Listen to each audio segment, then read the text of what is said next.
सूचना हमारा जहाज हाईजैक कर लिया गया है और हमें उम्मीद है कि आप हमारा साथ देंगे please note our flight has been hijacked please bear with us thank you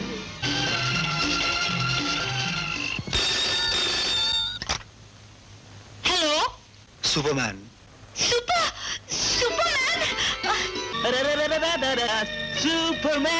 Superman!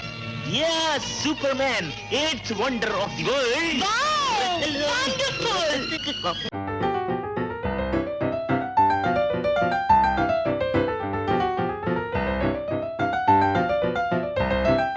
Hello and welcome to Comic Book Movie Oblivion, the podcast about feature films based on comic books and comic strips that people have stopped talking about.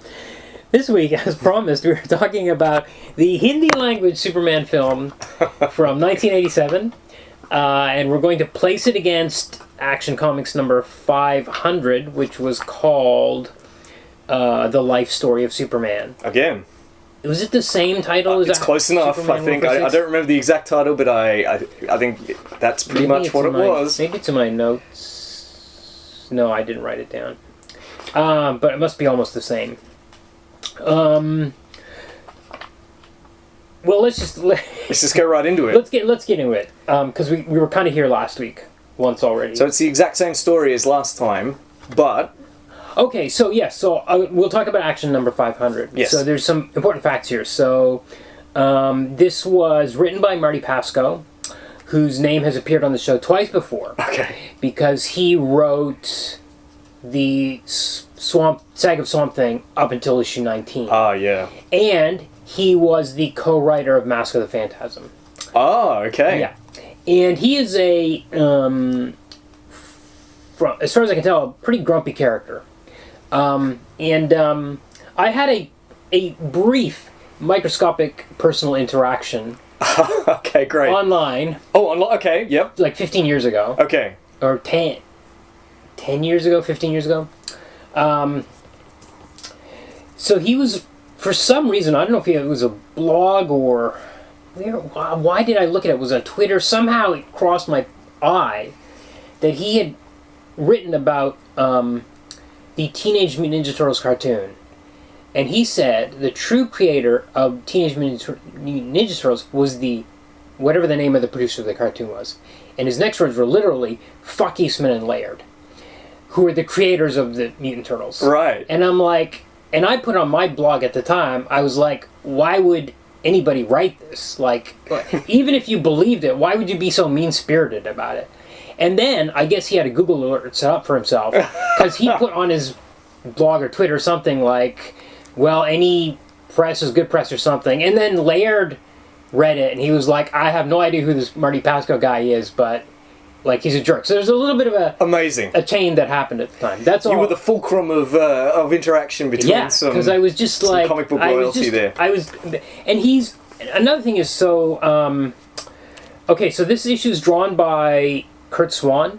Okay. Penciled by Curt Swan, who is the all-time Superman artist as far as I'm concerned. Okay. Inked by Frank Chiaramonte, who was maybe not Curt Swan's best inker. But Marty Pasko often had bad things to say about Curt Swan.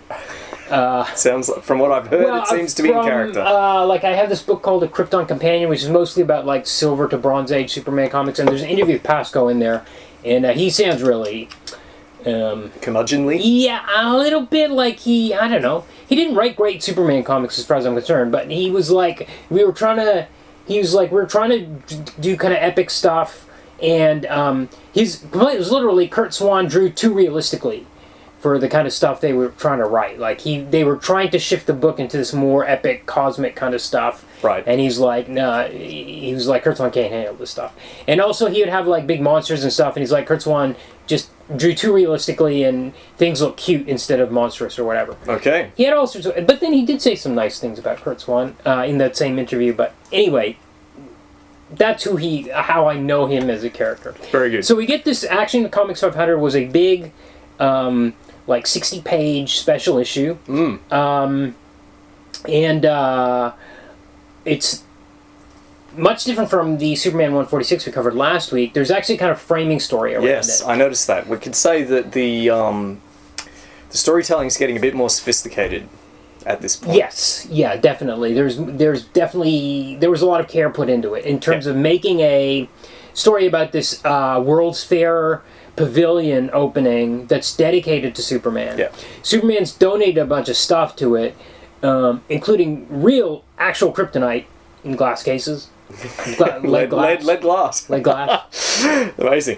Real kryptonite. Real kryptonite. Nuts. Is this before kryptonite is established as causing cancer, probably? But it's behind lead glass. So. Well, kryptonite causing cancer was a thing that only came up in the 80s. Right, so before that. It was well before that. So this story came out in 79. That's a key date, too, because it's a year after the Superman movie comes out. This came out in...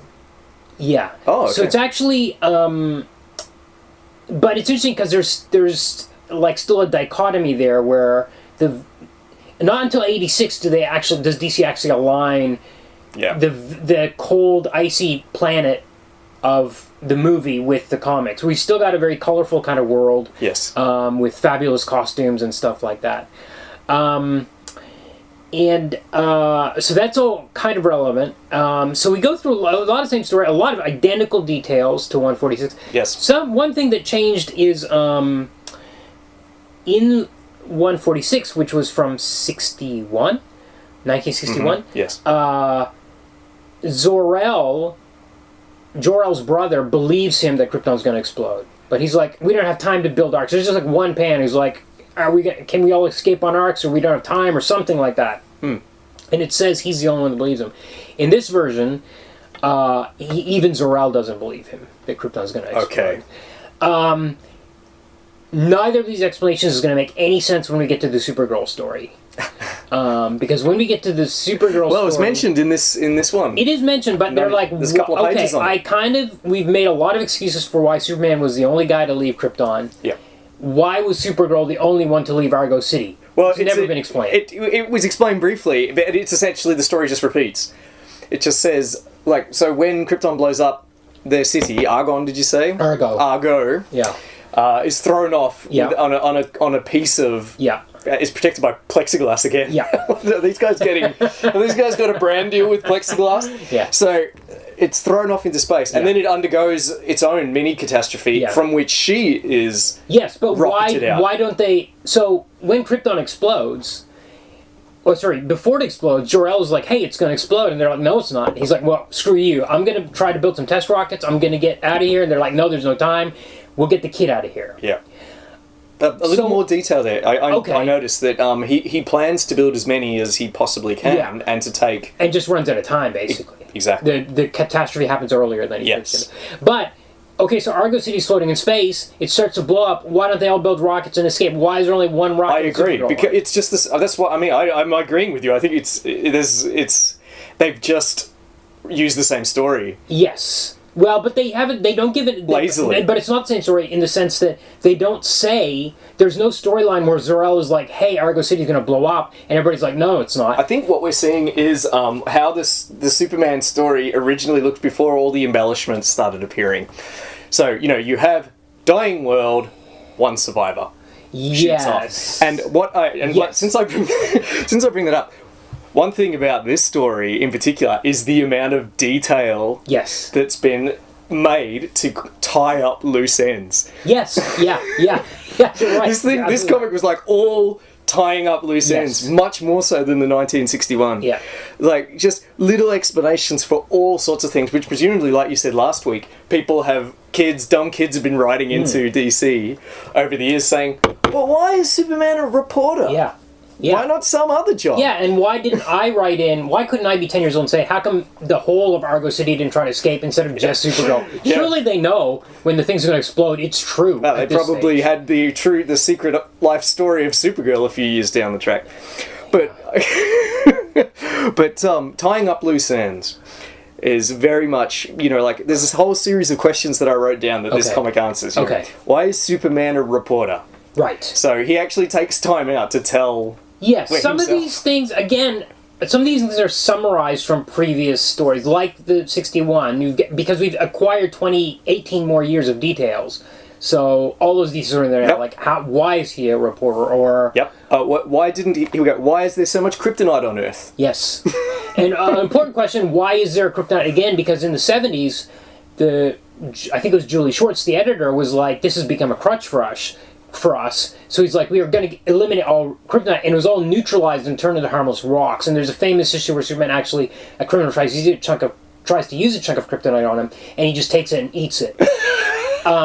Love it. And it was a really fun, great series. But then slowly it was like, well, it started creeping back in. Like more starts falling out of space, and he explains that in this issue. He's like, he does. Yeah, it went away, but then more started falling out of space. There's a permanent rift that was caused by his escape pod's warp drive. Yes. Which is another thing. So someone's presumably said, Krypton's probably not in our solar system, so how did Superman cross, interstellar distances? As still a baby, and he was still like 1 year old. But actually, I think in the very first Action Comics #1, which is now what they call Earth 2, I think. Okay. Those stories, I think Krypton was in our solar system.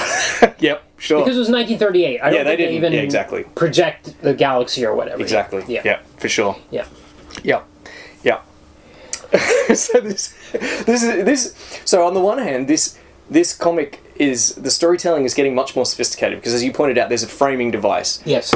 Superman is sort of in reverie as he wanders around and exhibit about himself. Yes, and he's giving a tour and he's talking to the visitors. Yes. He's explaining his life story as much as he can about the Superman side to him without giving away his secret identity. Yep, and there's even a memory ray that's there too that he uses on himself. Yes, but then there's a subplot where somewhere a sinister figure deep underground he's being cloned. There's a baby Superman being cloned, and the memories from the memory machine are being implanted into the baby Superman. Yeah, who's somewhere. Yes, somewhere. Yeah, and not only that, but then even when he gets out of the ray machine and he's just wandering around reminiscing, the baby, now a boy and then an adult, is still receiving. Yes, and I was like, waves. how's that happen? Well, he explains it. I was like, this is a huge puddle. No, that gets explained. It's explained. And then he very walks much around like they build a fake Smallville. He walks with the teen clone Superman walks around the fake Smallville, and he's getting the memories from real Superman. All this stuff's going on. Yeah.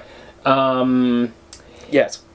And then we get in comparison to 1961, which had no framing device, it's literally just, hey, want to hear the story of Superman's past? Yes. Here it is. It is gentle reader. Yeah.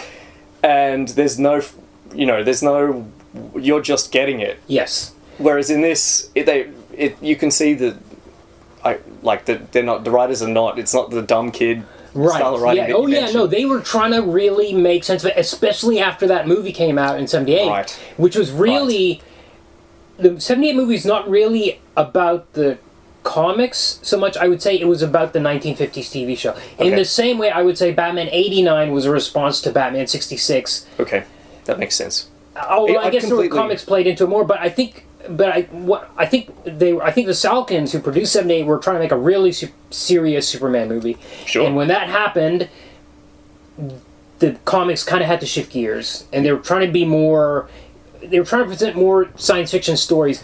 But I would say Julie Schwartz, often the villains in his comics, the comics that he edited, those Superman comics, were often middle-aged men in suits. And then they would be revealed as aliens or something at the end. But they were so kind of bland and toned down at that stage. But yes, they were really trying to do something. Even the science fiction framing, the whole thing about the cloning is they made a real effort with it. I actually quite like this. I don't think it's still not my favorite Superman comic of this era. It's pretty significant. I've got the paperback version here. This is like a significant issue. They cut it into a. It's black and white. It's from Tor, and it's black and white. It's like 200 pages. They just cut it to 2 panels a page or whatever, and it's in black and white. But it's pretty cool. I mean, this is a significant. This was a big deal. This story. Kind of a big deal, and I mean, after the movie came out, this would be a good tie-in kind of thing from that period. I know some things made a reappearance. There were some things that made a reappearance that I remember from 1961. Yeah. So the clock. Yes. I thought that I've only ever heard of that clock twice. The 1961 story and the 1979 story. So this is the doomsday clock that tells you when Krypton is going to die, and the wise elders of the planet Krypton just point at their clock and say, "Look, It's not. It says it's still a million years in the future when our planet's going to go. Get back to your lab, Jor-El. Discover another phantom zone for us. Yeah. You know, it's so funny to see that clock again. Yeah, so I was... Yeah, and some panels are almost the same, like the... but some of these things are, like, burned into continuity, like the glasses. I think that was in... Yeah, that was in there again, yeah. And flying out of Smallville with the people spelling out the words, Goodbye, Superboy, we'll miss you, yep. So all that stuff is... The blankets, again. The swaddling clothes being made into the suit. That's beat for beat, you know. Although, really, I mean, when there's a fire in this story and Super Baby or Superboy puts it out, it's way better than the 61 where they're just standing there looking at it, like they're standing right next to it, like Superboy's putting out this fire. It's real. Curt Swan could draw faces and he could draw expressions on people like they were surprised or shocked or sad or anything. So this is much better. Yeah. Pretty much in every way. But it's still pretty daggy, but it's certainly much. They've tried to make it not daggy. Yeah, I guess is the best way to put it. They have. They've made an admirable effort. Let's say. So what do we make of this cloning story? It's okay. So it comes. So it turns out that sputters out at the end. Well, yeah. Okay, it's all wrapped up neatly. It is wrapped up neatly. So it turns out to be Lex Luthor. Yeah, is the one that's and doing the diabolical he's scammed this whole thing. He's taken over he's kidnapped the guy that's running the pavilion, and he's replaced him with a clone, a fast-grow clone, who does his bidding. This Colonel Sanders is running the. Yes, he looks kind of like Colonel Sanders. And Superman is. So then he finally manages to get Superman alone during the tour, and he hits him with the kryptonite ray, and then he drops him into his fortress, which is under with a layer, which is under directly under the pavilion. And then he shoots the clone up there to take over the tour, and then he beats the crap out of Superman with his bare hands, which is what he wants to do. Yes, Superman's been weakened by the kryptonite ray, and also by red sunlight. Yes, artificial red sunlight, and then he sets a death ray on him, which is going to be triggered as soon as people leave the pavilion. Now I'm like, just kill the guy. This is to me, this is the one. That was the one bit. They could have at least had Superman if he at least thought. Imagine a thought balloon where Superman thought, Luthor's so insane he doesn't just kill me right away. Yeah. That's all you need. Is just one line. Just one line. It's pretty standard villain behavior. It is. Then he manages to escape. Well, there's a key different. Where, he escapes by using his belt to hook the keys because Lex left the keys. Yes, because Lex had forgot ordinary human stuff. He was just thinking about superpowers. Yes. He wasn't thinking about the guy whipping the key off. They did say that, yeah. And there's a lot of thinking in this comic. Yes, and then Superman goes above ground. He gets in a big fight with the clone Superman. He does. And then knocks him into the display of kryptonite. And he hits the one with the white gold, which robs Kryptonians of their powers. Yeah. So which is pretty good because it was foreshadowed, right? It's like you said before. Yeah. Look, Superman's put real kryptonite in this display. It's pages and pages earlier.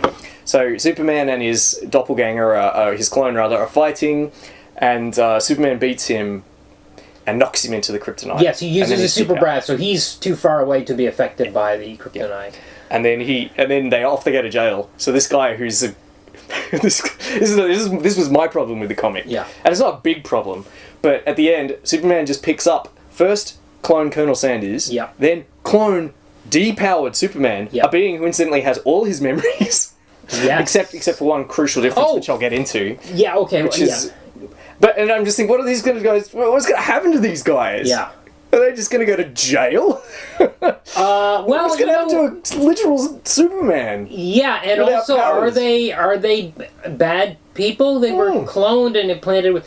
You know what? That though I didn't like. I will say that's exactly the way today's movie ended. As well, they just went into, and actually the original cut of Superman 2 had the Phantom Zone criminals being taken away in police cars, stripped of their powers. Well, they were evil though. These guys weren't evil; these were clones. Yeah, I felt sorry for Clone Superman. Yeah. So Clone Superman's able to beat him despite them being evenly matched. Yeah. Because Lex Luthor has interfered with the memory transfer process at a crucial point. Yeah. So this is also, a thing that I thought was going to be a plot hole was like, wait a second, this clone has all his memories and Superman's not going to ask him what his secret identity is.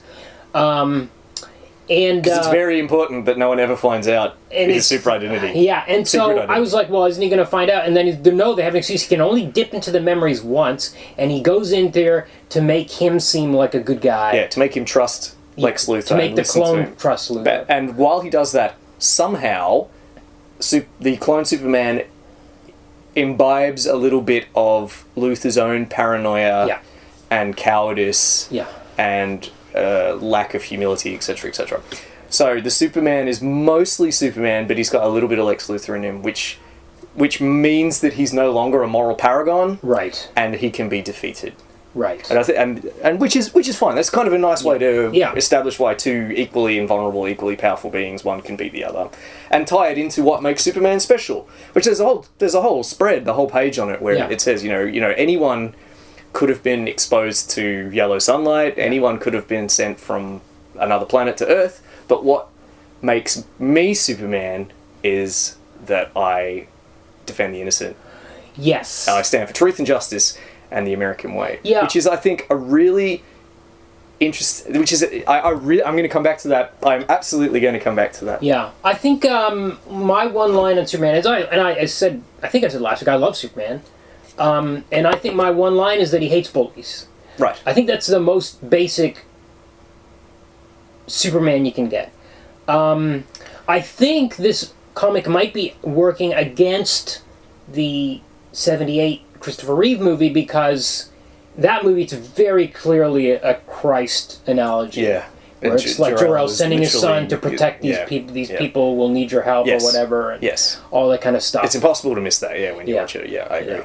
So I think maybe Marty Pasko is a bit like, well, I don't like that take on it, and I'm going to kind of strip this back.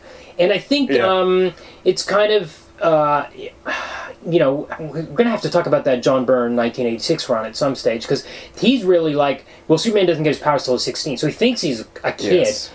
Yes. And so he's growing up with these kind of country values. Yes. Until he starts to get that powers. Yes, so, but we're not there yet. He's got powers from birth in this story, doesn't he? Yeah. Yes. Well, perhaps we could make... a few more things. I just want to mention a couple more things. Absolutely. Some of the questions which this comic insisted on tying up. So first of all, why Superman's a reporter? Someone wrote in, obviously, so he can find out about crimes as they're happening. Yes. And prevent them. Why don't become a cop? Well, it's not a great explanation, but they're trying. This is the thing. It's not, as you say. The trouble with this is it starts to raise more questions. Yeah. I think with this comic, we're starting to see. I'm just going to go off script a little bit, and actually, this is more your field. You're starting to see how burdened comics are getting with canon at this point, and I think it's foreshadowing the big retcon that's going to occur in the 80s. Yeah. The Crisis on... Yeah, Crisis on Infinite Earths. Look at that, see? Yeah. I know comics too. So I feel, reading this, it's like, oh, wow, this is an okay story, but all these little nitpicky little details... You know what? I think... Okay, if I can open another tab on that, I like the idea of him being a reporter, big city reporter, and I'll tell you why. I like the idea that... Imagine if you were a big city reporter, you would see the absolute worst of humanity. The worst behavior possible. People doing horrible things to each other, and he's still Superman. And I like that idea of it, that he's still trying to do the right thing and trying to help people as bad as he knows they can be.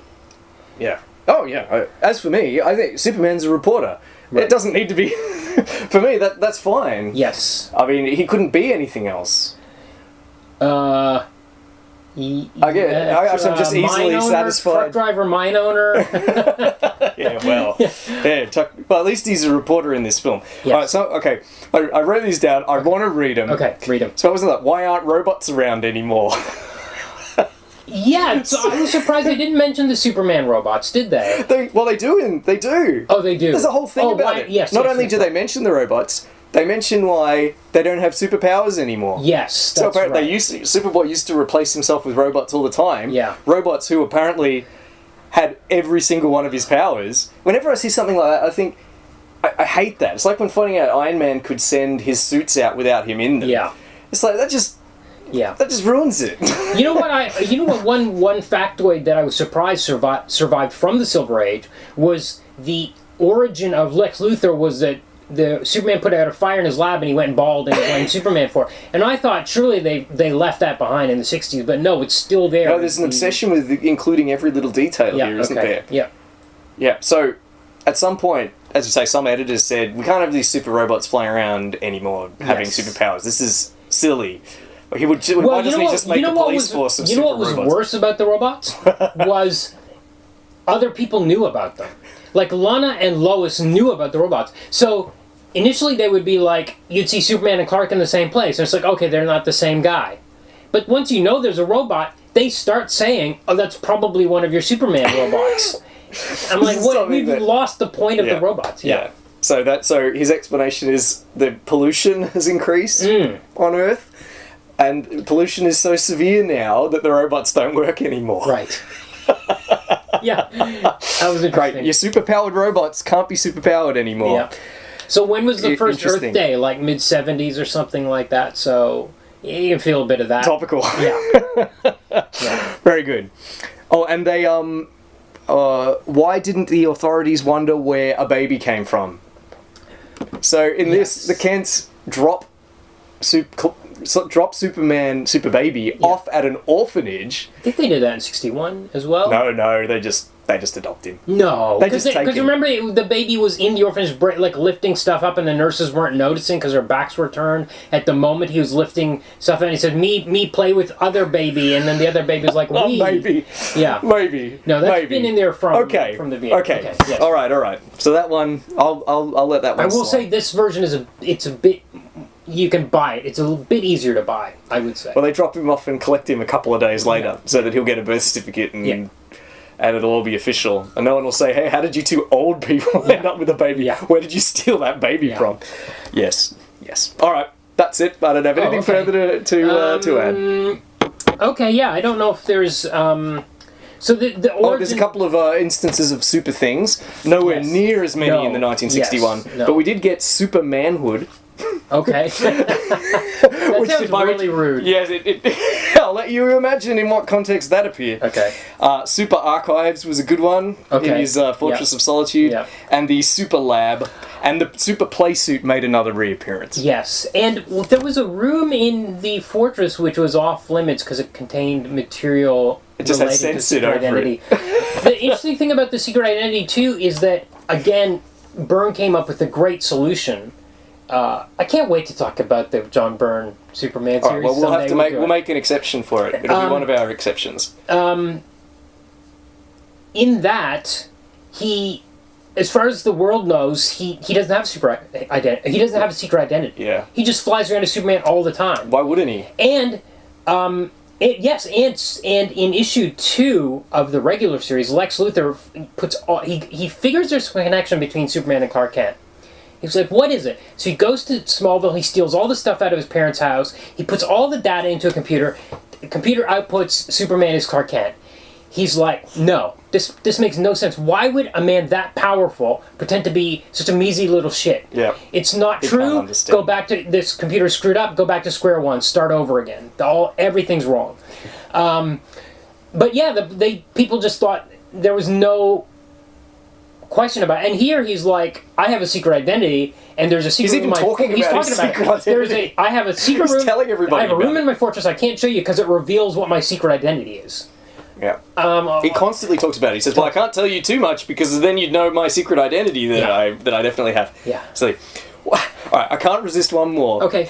This is this line. This is a weird line, perhaps even weirder than Supermanhood. When Superman talks about how much he loves the sound of bullets bouncing off living flesh. That is a weird line. He was talking about why his superpowered dog Crypto is in some ways his only companion on Earth because only Crypto can understand the sound of bullets bouncing off living flesh. Although they did leave out, they didn't mention Beepo the super monkey or Comet the super horse. Well, he didn't even make it into 61. Well, they've obviously abandoned all of that nonsense by the time we got to 79. I don't know. Yeah, okay. I feel like there's Streaky the super cat. That was it. No, they're all long gone. He left them on Krypton. And I don't remember. I think Beepo the monkey had snuck into Kal-El's actual capsule. and arrived at the same time. I can't remember all the origins. Comet definitely was like a magic horse. He didn't have anything to do with Krypton, and he was dating Supergirl, but he could turn into a human. So that's how that worked out. Jesus. Yeah, but they were romantically linked. Supergirl and the horse. Yeah. Jesus.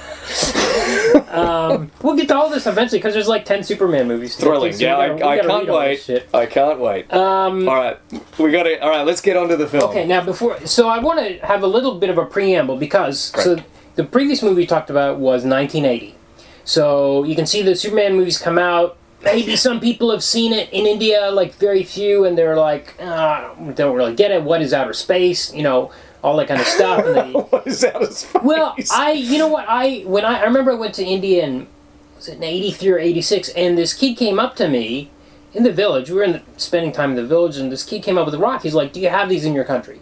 Rocks. Yeah, and it was really that kind of level of, this is your world, is this village, and you can't really think about, and the idea of another planet or something would be way beyond these kids. So I could kind of understand where that movie was coming from, trying to explain it on a level. Oh, right, sure. The filmmaker's like, well, like, this is going to be a hint. They get their powers from a hint of God, and that's something they can understand on some level. Yeah, sure. Okay, but when I went in '88, so we started getting comics in India, like reprints, actual legit reprints of very cheaply printed. I've got the Superman comic here, Superman Batman. It was 7 rupees, so that's about 14 cents in 1985.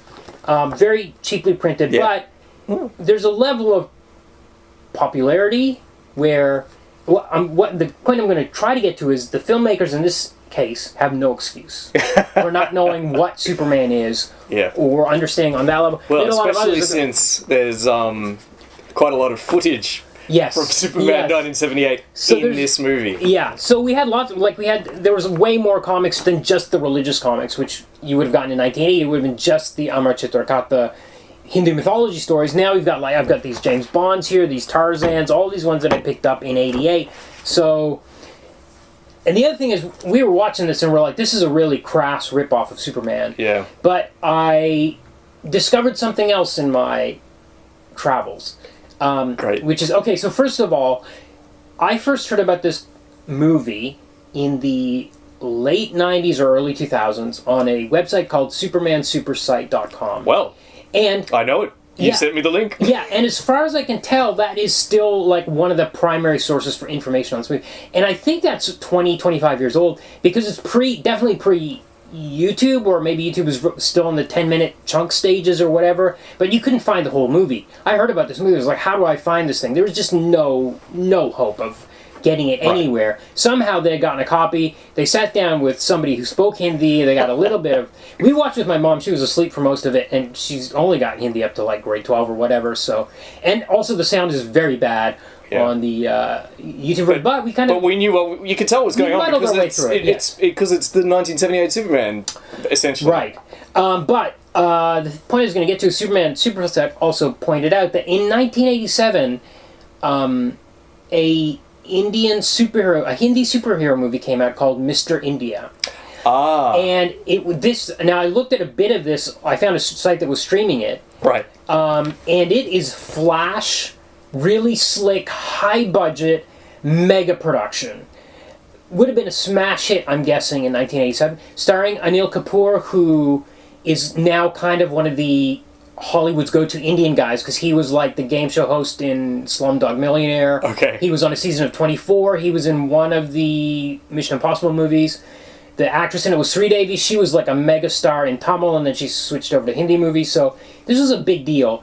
And it seems like this is not really a cash-in on Superman. I think it was a cash-in on Mr. India. I think it was kind of a mockbuster of its time. And it came out the same year, so I'm kind of... If that theory is true, which was put forward by Superman Supersite... It was indeed, yeah. Then they would have banged this thing out in like a couple of months or a week or... I believe it. Well, all Indian movies are made very fast, like Hong Kong movies. So I'm imagining they just bashed this thing out and stole footage and music from the 1978 movie. Yeah, he absolutely did. Because it was this is like almost 10 years later. Yes. Why would that be their go-to to make a movie of? It has to be. It makes sense that it would be Mr. India. So it's a cash-in on a completely different superhero movie. Yeah. And they've said, what do we got? Remember the Superman movie that came out 10 years ago?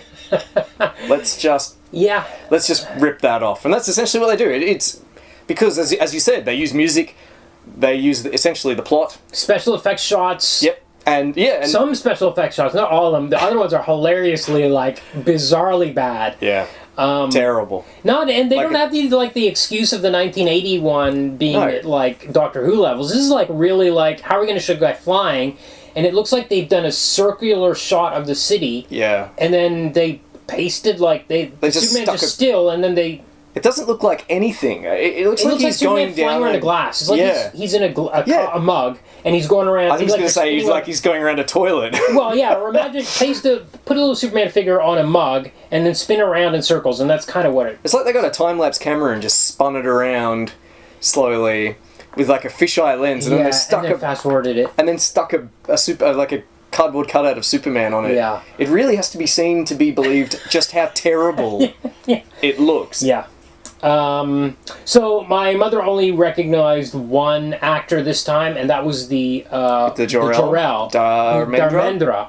And so my guess is because my mom recognized him, and she doesn't watch a lot of Hindi movies, of course, but my guess is he was kind of your Marlon Brando. Like, he's the big name actor they stuck into this role. But it really looks more like Christopher Plummer in Star Crash when he's playing the Emperor and that. And it's like, oh my God, what is going on here? I haven't seen Star Crash. Well, that's... I hear it's something to see, though. It's kind of on this level, maybe.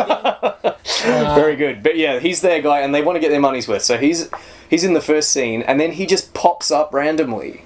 Yes. When Superman's using his powers. So in lieu of a special effects shot, when Superman would be doing a thing. Yeah.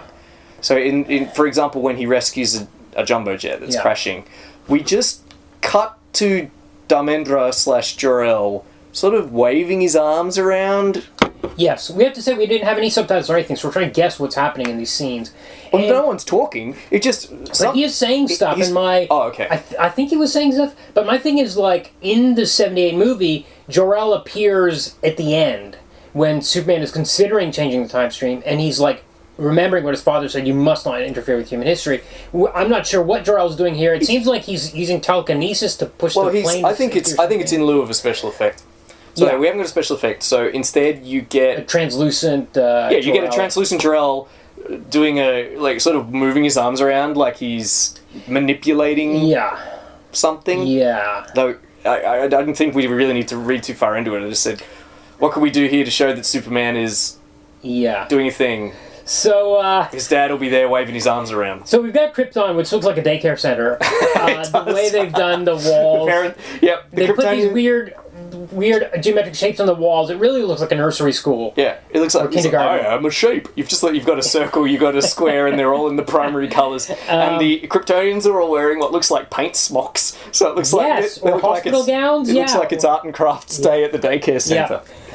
So then we get a bunch of stolen shots of the exterior of Krypton. And they put the baby in the rocket. All this stuff is familiar. The rocket they put it in the baking tray. Yes, he doesn't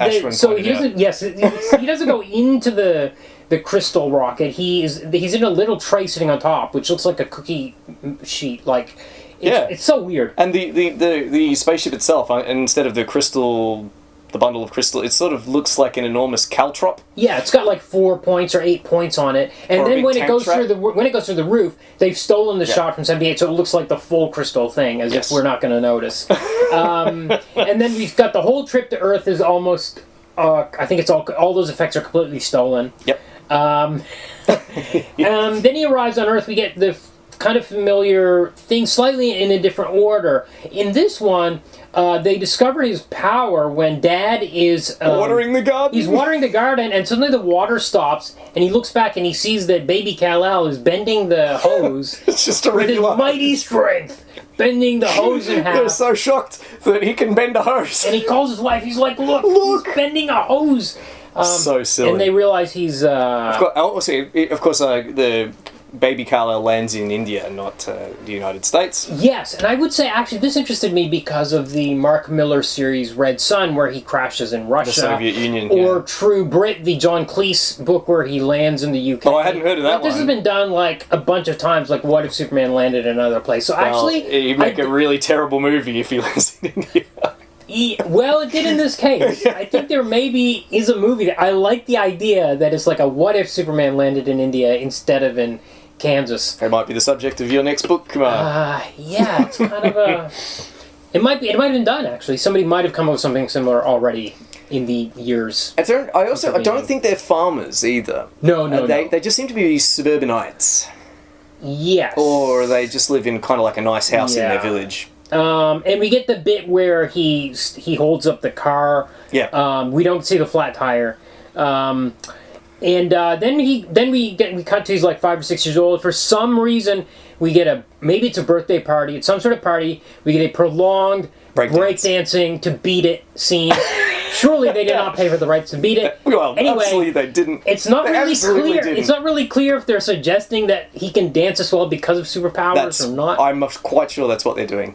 So he can bend hoses and he can break dance. Yes. Superpowers that no one on Earth has ever demonstrated before. Yes. So something that was not clear when we were watching it is there's this conversation between the parents and this guy at the party, and this Superman Super Saiyan had figured this out. Right. Was this other person is the only other person that knows that the baby is adopted. Right, he's the one that fudged the birth certificate for him, I suppose. Or something we don't know. He's some other doctor, and he might possibly be the father of the Lex Luthor character. Right, yeah. That's not clear. We just this is cross speculation between the website and what we saw in the movie. Yes, well, we thought watching it that he might be the father of the Lex Luthor character. Yeah.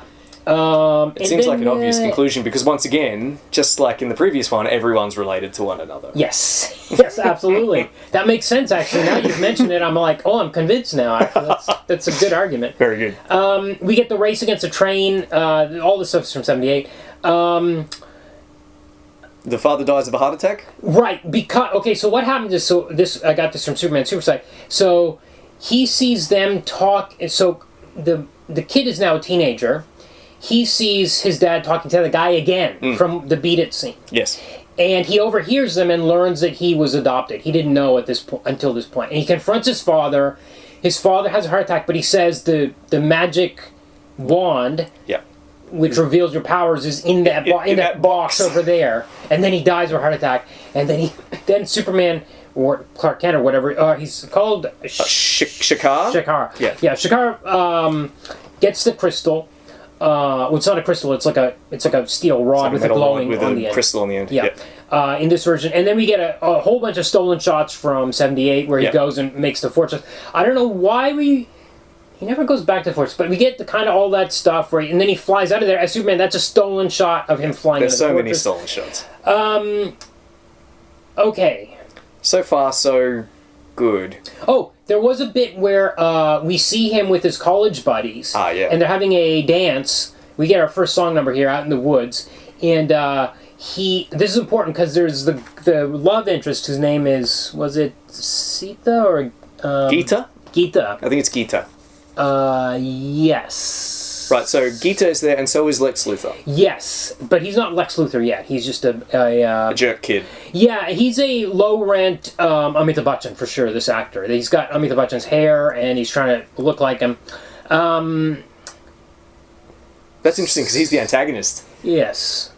So there's a... I can't find her name on here. I'm pretty sure it is Geeta. Yeah, okay. So he, after this dance in the woods, I guess the college kids are having a party, she goes out and she's attacked by 3 guys. And it seems, from our interpretation, that Lex had set this up so he could rescue her from them and look good to her. Yeah. But before he can do that, we're guessing, it seems like that's what happens, Shaker comes out and beats these guys up.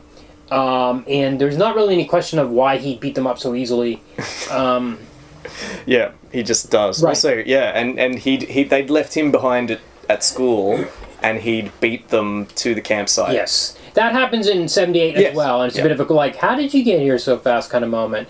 But once is okay. To have it twice is a bit, things are getting suspicious. Anyway, so he grows up, he moves to the big city, he looks at Geeta up. Geeta is now working at a major newspaper, and she's living in a hostel with a bunch of other women. So he goes to find her there, he ends up peeping on a bunch of women accidentally. Yeah. This is where the film starts to go off the rails. Oh, yeah.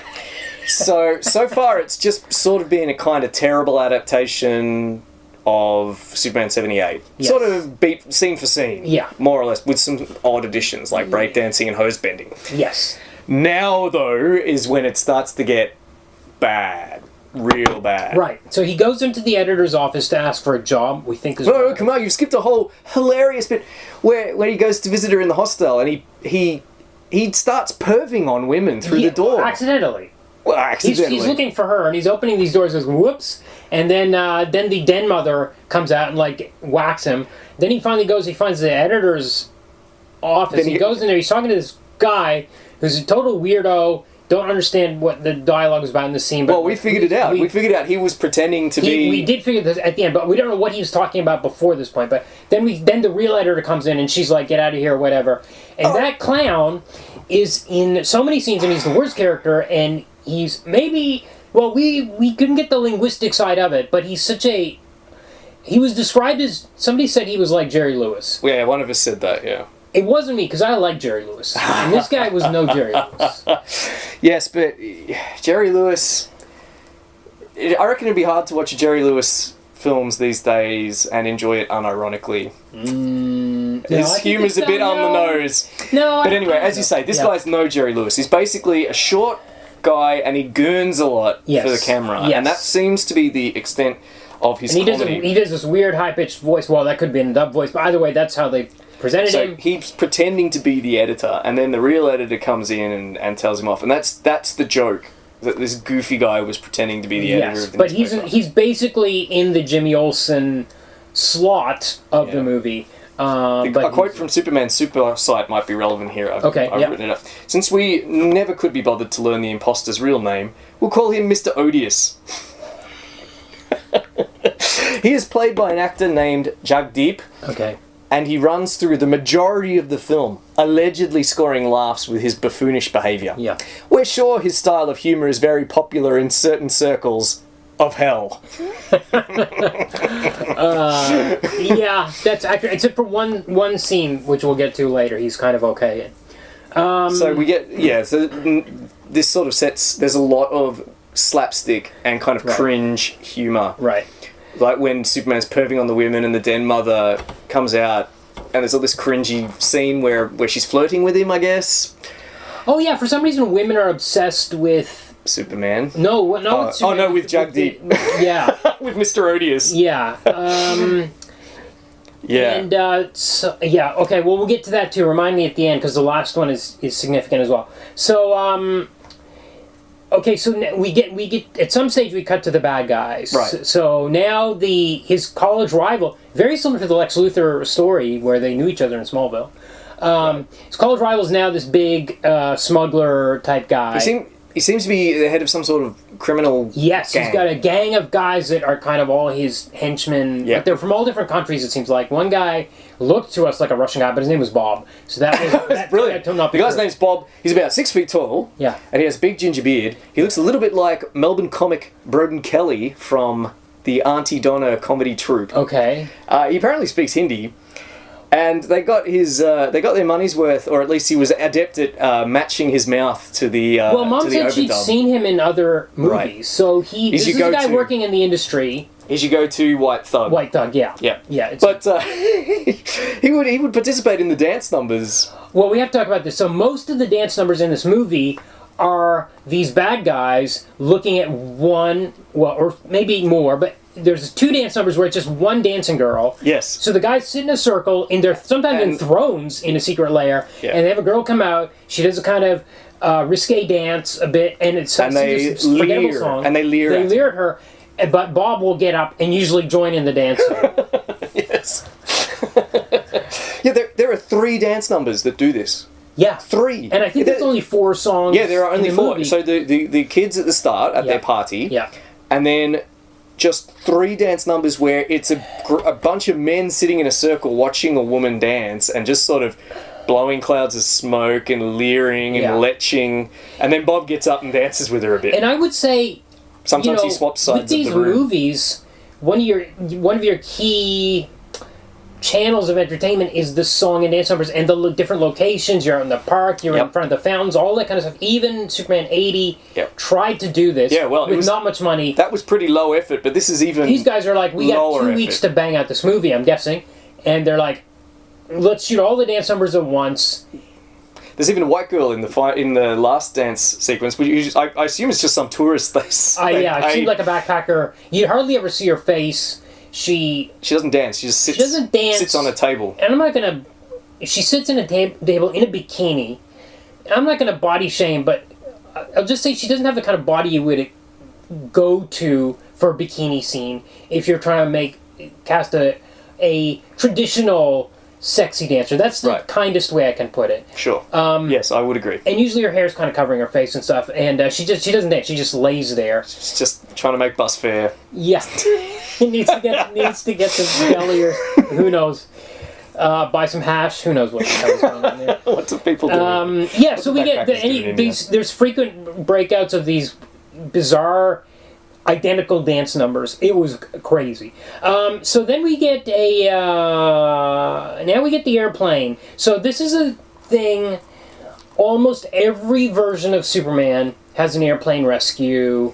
Right. Or in 78 it's a helicopter rescue. But in the comics, when he arrives in Metropolis, the first thing that happens, and Superman lives from 2005. Okay. With Brandon Routh. That movie had an awesome plane rescue, but it was the first thing in the movie. So the rest of the movie was like, this should have been at the back. This is great. So it's a bit similar to that. So for some reason, Geeta is on this flight, and also our Jimmy Olsen character, and he really wants to. The plane's not even flying, but he really wants to get in the toilet to barf. It's hilarious. Well, I think he has diarrhea. Maybe he's got diarrhea. There's a woman in the toilet, and she sees him. She's obviously then she gets super horny for him, and her name is Muscle Woman from Zambia. Muscle Woman from Zambia is how she introduces herself in English. He's like, oh no, he's like trying to get out of this. He can't. It's hilarious because he's receiving romantic attention from ugly women. Yes, it's so funny. Yes.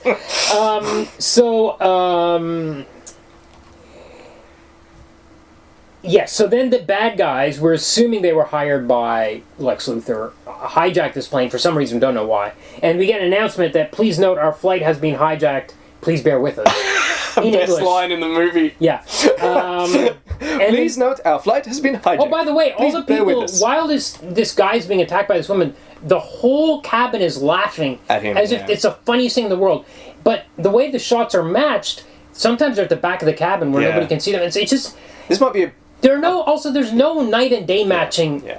Every scene, it's some shots it's daytime, sometimes it's nighttime. So it's quite obvious, especially if there's like an explosion or something, like they've stolen the shots. It's very clear. Yeah. So it will literally go from day to night. Not even different times of day. No, it's not like dusk or something. It'll go from day to night. This movie was absolutely hacked together. Yeah. Sometimes in the dance sequence, characters will swap sides of the room from shot to shot. Like it was especially noticeable with Bob. In one scene, he'll be leaning on... In one shot, he'll be leaning on a... Okay, so I can buy it in the dance numbers because the dance numbers are not supposed to be, let's say, diegetic. Normally, in a movie, it'd be like watching a music video where they're like bouncing around. Sure. However, in this movie, they have presented it as these men watching these dances. So it doesn't quite make sense that they're moving around the room from shot to shot. It's just bad editing. The whole film's like this. Well, yes, but I would say that the night-day stuff is much worse. But anyway, so we get the airplane is... I don't know why it's necessarily going to crash, but... I don't remember why. Superman gets on board, he beats up the terrorists, and then he guides the plane into safety. It's not him, it's Jor-El. Yes, so Jor-El we get the ghost Jor-El. A plane is superimposed on, I think, a sky shot of Delhi or somewhere at night. And so we just sort of see... so the plane doesn't at all look like it's flying. It's a picture of a plane on top of a sky shot of a city at night. And then we'll cut to a translucent Jor-El waving his arms like he's casting a magic spell. Yes. And then we'll cut back to the picture of the plane again. Yeah. And that's... And then they're on the ground and it's daytime, not nighttime. And Superman is pushing the plane. Pushing a parked plane. Pushing a parked plane. So Yeah. And then we get the Superwoman team. So Lex Luthor has this team of thugs. The Superman Super Site calls them the toughest high school volleyball team you've ever seen. Yeah. So they show up and they beat up a rival gang. Well, the website reckoned that they were part of their gang, but they were the enforcers. But No. I mean, the girls are part of the Luthor gang, but the guys they beat up. I thought the guys were part of the Luthor gang too. That might be true based on a later scene, which we don't understand. Yeah, with Triceps Man. Yeah. Yes, but so the girls, these girls. By the way, we haven't mentioned Superman's- the T-shirts. What was it? He in the college dance scene.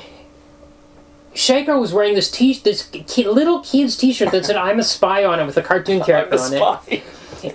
And these girls wear these weird pink shirts with it looks like a Superman S on it, but it says Super Dad or something. I couldn't quite read. So weird. But anyway, they beat up these guys, and these thugs never have any interaction with Superman. I'm not sure why they're in the movie. No, these girls never. There's have a any later interaction scene with where they Superman walk in on a guy who's alone in looks like a warehouse, and he beats them up. Yeah. Except for one, who he keeps as kind of like a sex slave or something. We don't know. And then I assumed he was a rival gang, but then when Luthor finds out about this, he gets really angry, and then he goes and beats up the guy. Yeah, so he beats up the guy that beat up the girl girls. team.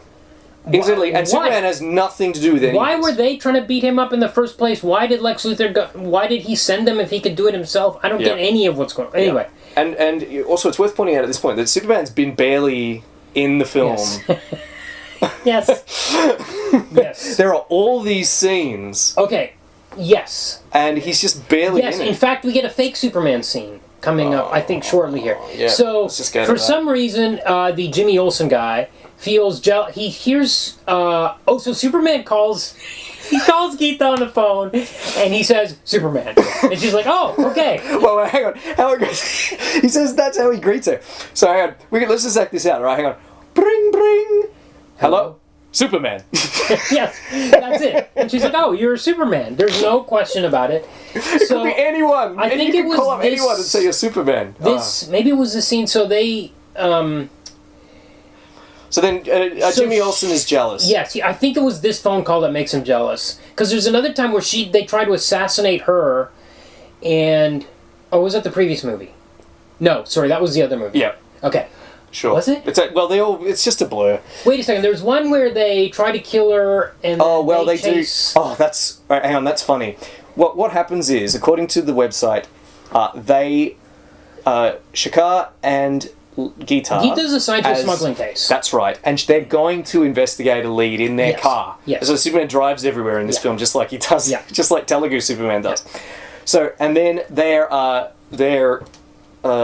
confronted on the road by the smugglers. Yeah. And this scene is actually funny.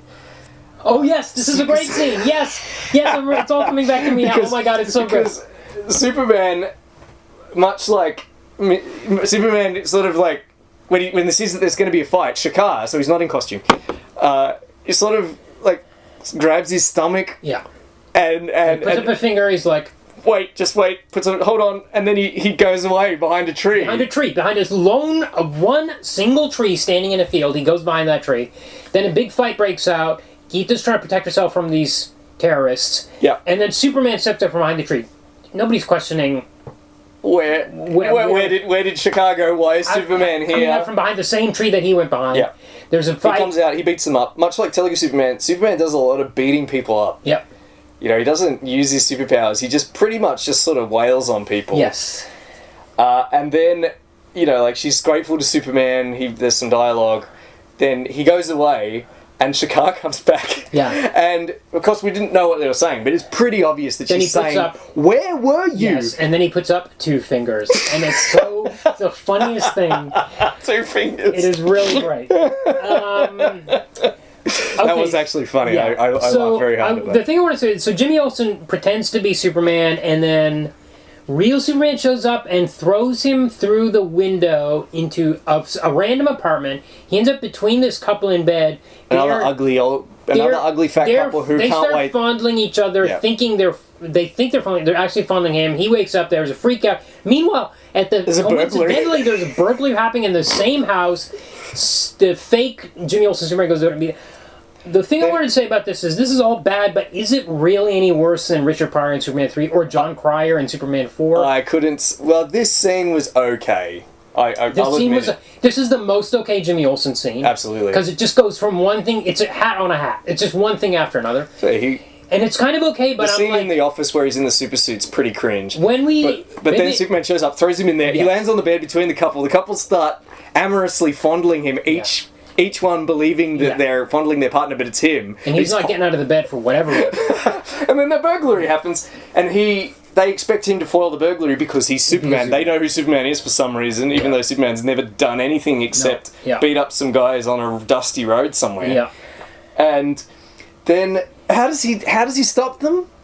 I don't remember. I think he lucked out, or I don't remember. He gets lucky somehow, and then he punches out the husband. Yes, punches by out the husband, accident. yes. Yeah. Oh god, it's so bad. Yes, but I was going to say, maybe I should save this for Superman 3, but the reason Richard Pryor got hired was because the Salkins saw him on Johnny Carson one time pretending to be... He put on like a blanket or something and pretended to be Superman flying around, and they said, we need to put him in a Superman movie. Yeah. And I think this is about that level of... Yeah. Why is this happening? This is so we just weird. need something to pad our movie out with some lowbrow comedy. Yeah. And then shortly after this, I think Superman does the only heroic thing he does in the whole movie. Yeah. Which is, and it's really odd. It's an orphanage. Yes. Oh, they try to trap him first. They plan to trap Superman and try to blow him up in the building. It doesn't work. Okay. Yeah, sure. It's completely forgettable. Yes, the orphanage. This is one of the craziest things. Okay, you want to... All right, sure. So we were able to figure out what was happening by watching it. What was happening is there's a rich donor who's pulled up at the orphanage to donate food to the orphans. Yeah. And what happens is he gives food to the kids, then the kids go back into the building where they're forced to hand it over to an unpleasant matron who takes it, puts it in a basket, and gives them a crust of bread. Yeah. Anyway, I don't know how, but Superman finds out about this happening. Yes. Well, he seemed to just be walking by. I think he was just hanging out, and then he was like... he just walks onto the set. He just walks into the scene, and he talks to the kid for about a second, and then he's like, oh, I'm going to fix this. So I don't know if he actually asked them, why are you just eating bread? I just want to ask anyone listening, anyone who's listening to this podcast, how do you think Superman is going to solve this? Yeah, it's not the way you think. He solves it with some Pingu animation, as far as I can tell, where he... Stop motion. It's stop motion. It's just like watching an episode of Pingu, where he makes all the plates do a kind of like dance. It's like watching Sesame Street. Yeah. You know those bits on Sesame Street where things march around a room? Yes. Fruit go upstairs, fruit. Yeah. That's basically what happens. Yeah. He holds out, he puts out his hand like he's, I believe you christened it gastrokinesis. Yes. He puts out his hand like he's doing telekinesis. And the food flies out of the bucket. The good food flies out of the marches bucket. out. Marches out, goes onto plates, marches out in front of each of the kids into a line, and then they eat it, and then the woman sees them eating it again, and she takes it again, and he does the same thing again. Superman puts out his hands, and he just telekinesis it, and then he turns over these two people to the cops. Wow, this was crazy. I will say, though, again, Superman 2 had all sorts of weird powers that, like, teleporting and making this shield, this plastic S-shield off of his chest and stuff. The kiss? Was that one? The kiss was in part 2. Mind-wiping kiss? The mind-wipe kiss. Is that specific mind-wiping. Yeah. Targeted mind-wiping, yeah. So, all kinds of weird stuff. It happens because if you're a muggle and you watch a Superman movie, you don't know what his powers are. Well, he's always... You don't know that this is the power set, let's say, quote-unquote set. It's these and nothing else. You're just like, oh, he's from another planet. He can do anything. He can rip this S-shield off his chest, or he can teleport, or he can make you forget things with kids, or he can make food dance around like a Sesame Street animation to feed these kids. Bizarre. Totally bizarre, but not unprecedented, I would say. For him to use gastrokinesis. Yeah. Yes. Yeah, no, well, I mean, I found it very entertaining. Yeah. It was just like watching Sesame Street again. Yes. Then we get the helicopter rescue, which is stolen. This is the first in '78. This is where he introduced himself to the world by appearing as Superman, rescuing Lois Lane when she flies off the building in this crashing helicopter. And again we get, so now Superman and Lois have so for some reason he shows up at the office. I still to this day don't know if this is a dream scene or what. She's dressed up as a princess. He shows up at the newspaper office. She's dressed up as a princess, and they go for the flight, and we have a song. There is a fifth song. You're right. So sorry. There was a fifth song, which is not a dancing girl. Right. And they have a song which again we had in 1980 Television Superman, and which was supposed to be in '78 Superman, but was cut. Yeah. So I guess it's just a natural thing to happen. We get, somehow he confronts the villains, and there's a great scene where he blows Bob away with his super breath, and Bob just kind of stumbles backwards down the street. Yeah. And this is the last straw for Lex, who's, I don't know if we have his actual name. Let's just call him Lex anyway. Yeah, he's Lex Luthor. He's like, okay, I got to figure out a way to beat Superman. So we get this long library montage scene where they're hitting the books, just trying to find some scientific way. Just read how are we going to beat him? And this scene is interminable. It just goes on and on. Finally, an idea hits him, which he calls Krypton Stone, I think. Crypto Stone or something like that. Yeah, something like that, he says. And they lure Superman to their lair somehow. And we get a similar scene to '78 where he has a chain. But what I actually love this moment, because instead of having a chain with a kryptonite on it, he actually has a garland. Yeah. It's like a welcome garland. Yes. It's a very, it's a really for in Hawaii. Indian moment in this movie. Yeah, sure, Indian context, of course. You know what I mean? Yes. Where they put this like flower garland on him, and it has a crystal. And he kind of almost is accepting it, because it's like the welcome garland, and then it's got the kryptonite on it. And he ends up he gets thrown in a swimming pool. Unlike the lair pool in '78, he's in a different location in a swimming pool, dying. And these guys watch another dance number while it's happening. While he's floating in the pool. At another location, apparently. And then somehow he just flies out of it. I think Jor-El's ghost appears again and just talks him up. And he's like, "Get out of there, son," I'm guessing. And, so he flies away. And then we get... Geeta's tied up, by the way. She's been captured, and she has to watch this dance number. Yes. And he gets out of the pool, and then we get this whole new plot, where Lex is trying to destroy a bunch of property for some reason. Now, Superman Super Sight thinks that he was trying to clear the land so he could sell it, buy it cheap or sell it cheap or something. It's a similar plot to what... it's just '78, isn't it? Well, in that, Lex Luthor wants to nuke the San Andreas Fault. That's right. To drop California into the sea, and he owns all the land on the other side, so that's going to be like beachfront property. So Superman Super Sight says that in this case, it's something similar. Yeah. Lex Luthor wants to sell, except it's got a nationalist twist. Okay. Lex Luthor wants to sell part of India to devious foreigners. Okay. And how he's going to do that is by clearing everybody out with these natural disasters which are going to be caused by the missiles. Okay. So he launches the missiles, much like in '78, and Superman goes, and we get lots of little model shots that look like Thunderbirds, but like not as good as Thunderbirds, but little very clearly models of stuff being broken and stuff. Bunch of stolen shots. And then meanwhile, Lex is watching this from a monitor, as is Bob. Bob is controlling it with he's got a control panel. It looks like a mixer. Yeah. It's a mix board. Yeah. And... a sound mixer, that is. So for some reason, Superman has to turn back time, and it's not because Geeta's dead, like Lois is dead in '78. I don't remember what convinces him that he has to turn back time, but he does it. I think it's because the bombs went off, and he just sort of has to stop the bombs from going off. Right. Okay. So it's the same as '78. He flies past the speed of light, which hurls him back in time.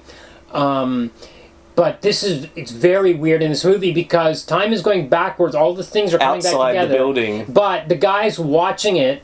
It's not going backwards for them. No, for Lex Luthor watching it on a monitor, time is still going forward for him. Yeah, it doesn't make sense. And then Superman shows up and hands him over to the police. The end. Yeah. Yeah. Yeah, wow. What a ride. Well, I finally saw it, 25 years after first hearing about it. So I'll say that for it. Yeah, you can tick that off the bucket list. Yeah, absolutely. Yeah, you can close that chapter of your life. Yeah. Okay, what do we want to do our rankings here? Absolutely. Okay. So Action Comics number 500 by Marty Pasko and Curt Swan. I think yay, a qualified yay. Yeah, I'm going to say interesting. yay. It's decent. It's not. It doesn't have the Silver Age goofiness, and it's not as dull as a lot of the Bronze Age stuff. So I'm definitely going to say yay to that. Yeah. The movie. No. So Unless you happen to have stumbled across this film on a website in the 90s and you have a burning 25-year it's desire a nay, to watch but I it. wonder if there's a supercut on YouTube of all the best stuff, like when he Superman. puts up his when he puts up his fingers 1, 2, and what was the other other bits that were good? Please note our flight has been hijacked. Yeah, and there were other bits we were talking about that were really great. Gastrokinesis. Yes, that. There must be a supercut with all that stuff in it.